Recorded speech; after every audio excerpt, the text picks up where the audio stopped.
Hello students, welcome back. आज हमारा third lecture है इस चैप्टर का। इसका नाम है living word and classification of microbe. ठीक है, आज हम देखेंगे माइक्रो ऑर्गेनिज्म का क्लासिफिकेशन कैसे किया गया है। और आपको पता है कि microorganism is also known as microbes. ठीक है, माइक्रो ऑर्गेनिज्म को बच्चों दो ग्रुप में डिवाइड किया गया है on the basis of well defined nucleus. जिसके पास वेल डिफाइंड न्यूक्लियस नहीं है उसको क्या बोलते हैं? प्रोकैरियोट्स। जिसके पास वेल डिफाइंड न्यूक्लियस है उसको क्या बोलते हैं? यूकैरियोट, जिसे आप बोलते हैं यूकैरियोटिक्स। ठीक है, तो प्रोकैरियोटिक ऑर्गेनिज्म जो है, अभी हम क्लासिफिकेशन ऑफ ऑर्गेनिज्म नहीं कर रहे, माइक्रोब्स कर रहे हैं। तो प्रोकैरियोटिक माइक्रो ऑर्गेनिज्म कौन से हैं? बैक्टीरिया। सिर्फ बैक्टीरिया ऐसा है जो प्रोकैरियोट्स के अंदर आता है। और कोई भी बैक्टीरिया हो सकता है। एग्जाम्पल के तौर पे मैंने ई कोलाई लिखा हुआ है। ठीक है, बहुत सारे माइक्रो ऑर्गेनिज्म यानी कि प्रोकैरियोटिक के अंदर आते हैं। मोस्टली बैक्टीरिया आता है। ठीक है, यूकैरियोट्स के अंदर आते हैं बेसिकली जो माइक्रो ऑर्गेनिज्म है वो मैं आपको बता दे रहा हूं। Algae, fungi and protista. ठीक है, तो अब हम इन जो माइक्रो ऑर्गेनिज्म है उनके कैरेक्टर्स देखेंगे। तो सबसे पहले हम बैक्टीरिया का कैरेक्टर्स देखते हैं। Number 1, bacteria. Bacteria are unicellular. All bacteria are unicellular, means single cellular, जिसके पास सिंगल सेल होता है। अभी क्या होता है? They are prokaryotic. What is the meaning of prokaryotics? Not well defined nucleus, जिसके पास नॉट वेल डिफाइंड न्यूक्लियस होता है। ठीक है, और क्या होता है? बैक्टीरिया की जो ग्रोथ होता है, bacteria reproduce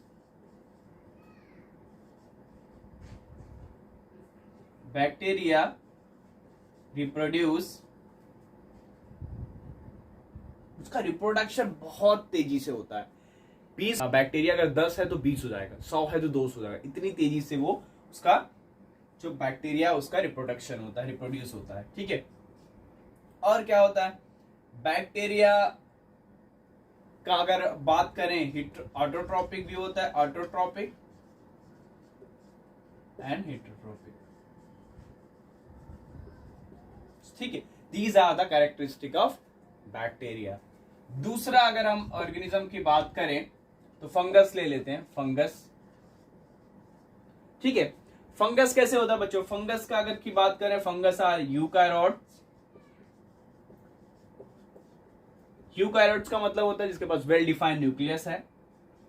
they are multicellular, इसके पास मोर देन वन सेल यानी एक से ज्यादा सेल होता है। फंगस यानी कि फंगाई को हम फंगस भी बोलते हैं। You can write fungi as well, this are fungi, इसको आप फंगस भी बोलते हैं, है ना। They are heterotrophic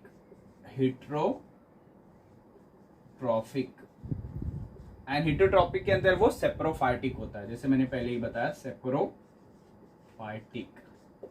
they feed and dead and डेके organism पे। ठीक है, अभी अगर हम फंगस का एग्जांपल, आपको पता है कि यीस्ट, जिसे हम एग्जांपल ऑफ फंगस यीस्ट, जिसे हम खाने का सोडा, जिसे हम खाने के प्रोडक्ट यूज करते हैं, जैसे कि इडली, है ना, ब्रेड्स, ये सब बनाने के लिए यूज करते हैं, यीस्ट हो गया। इसके अलावा mushroom is also example of fungi. Mushroom, कुछ मशरूम ऐसे होते हैं जो डेंजरस होते हैं, यानी कि हार्मफुल यानी पॉइजनस होते हैं, बट कुछ मशरूम हमारे लिए अच्छे होते हैं। तो टाइप्स ऑफ बहुत सारे मशरूम्स हैं, बट मशरूम भी एग्जांपल ऑफ फंगस है। ठीक है, तो हमने बैक्टीरिया और फंगस देखा है। अभी हमारे पास दो और कैरेक्टरिस्टिक बाकी है, वो हम देखेंगे। ठीक है, protozoa are found in the soil, fresh water and sea water. ये हर जगह मिलता है, यानी आपको सॉइल में भी मिल जाएगा, फ्रेश वाटर यानी कि रिवर में, पॉन्ड में, है ना, वहां पे आपको मिल जाएगा। और आपको कहाँ मिलेगा? आपको मरीन यानी कि सेलिन वाटर, अल्कलीन वाटर आपको वहां पे मिलेगा। ये बेसिकली हर जगह आपको प्रोटोजोआ देखने मिलता है। प्रोटोजोआ कैसे होता है? यूनिसेलुलर। यूनिसेलुलर का मतलब एक सेल होता है उनके पास, सिंगल सेलुलर आप बोल सकते हो। प्रोटोजोआ आर यूकैरियोट्स, यानी कि they have well defined nucleus, nucleus proper होता है। बट प्रोटोजोआ के, क्योंकि बहुत सारे प्रोटोजोआ है, different types of protozoa are there, तो उनके अंदर क्या होता है, सेल के वेरिएशन देखने मिलते हैं। जैसे मतलब सेल स्ट्रक्चर अलग अलग होता है। एग्जाम्पल के तौर पर ऑर्गन ऑफ लोकोमोशन, एक प्रोटोजोआ अगर उनका लोकोमोशन पार्ट, यानी कि एग्जाम्पल लेग्स है, पैर है, जो भी है, अलग अलग दिखने मिलता है, ठीक है, तो उनमें डिफरेंसेस मिलता है, एक छोटा होगा एक बड़ा होगा, अलग अलग टाइप्स के होते हैं, उसमें आपको डिफरेंशियस देखने मिलते हैं, वेरिएशन देखने मिलते हैं, चेंजेस देखने मिलते हैं, ठीक है। किसमें? सेल स्ट्रक्चर्स में। किसके सेल स्ट्रक्चर्स? प्रोटोजोआ के, ठीक है।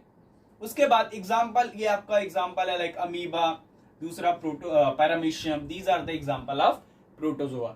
ये इतने कैरेक्टर आप पढ़ते हो, आप इनफ है आपको प्रोटोजोआ के लिए, ठीक है। Protozoa are found in the everywhere. Protozoa कहां मिलता है? Found in the everywhere, land, जिसको आप बोल सकते हो soil, fresh water, marine water, ठीक है, everywhere. They are unicellular, they are eukaryotes, ठीक है। They shows great variation in their cell structures, ठीक है, like organ of locomotion, example amoeba and paramecium, ठीक है। These are the characteristics. Next देखते हैं हम लोग बच्चों, algae. Algae are basically aquatic. Aquatic का मतलब जो पानी में मिलते हैं। अब अल्गी बहुत टाइप्स ऑफ अल्गी है, some algae are fresh water, some algae are marine, but मतलब basically algae are found every, जहां पे आपको पानी दिखेगा वहां आपको अल्गी मिलेगा। अल्गी कैसे होता है? बेसिकली कलर की बात करें, they are green in colour, they are green in colour, green colour का होता है बेट।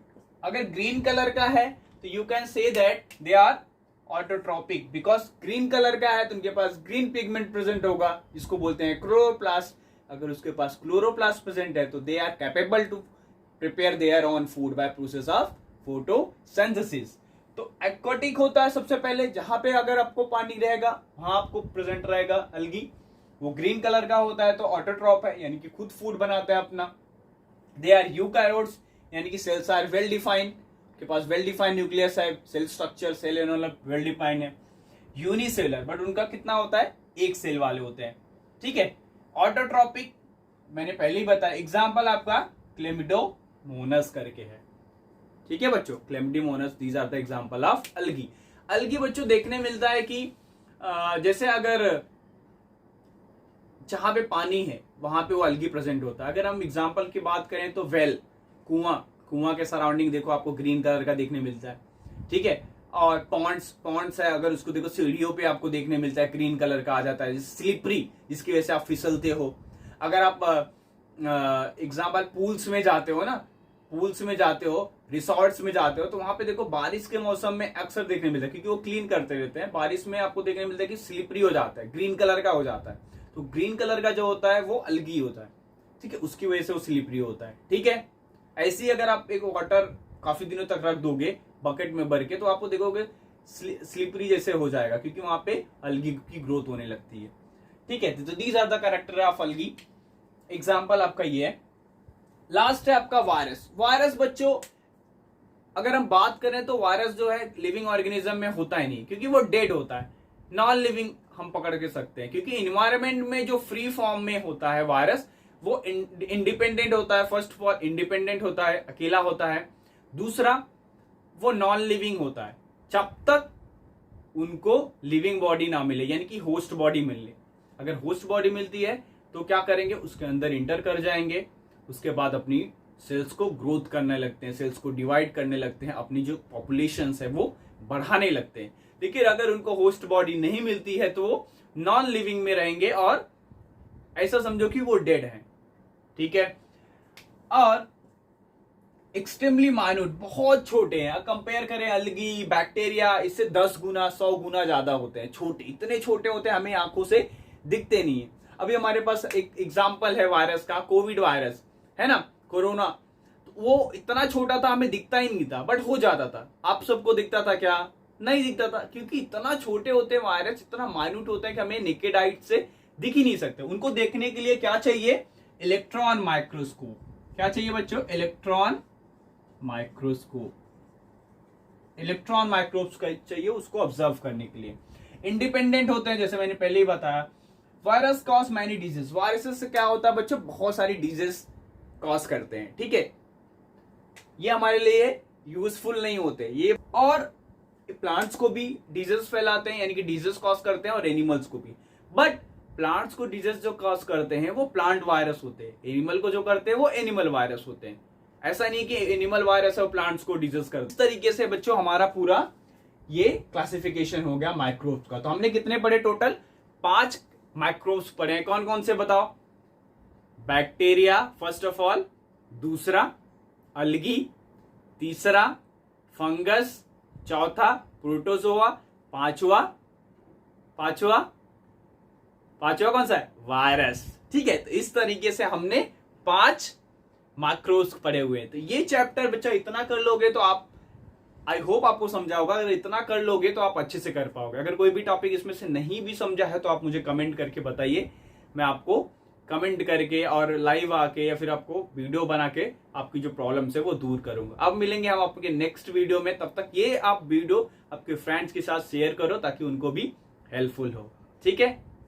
Thank you, all the best.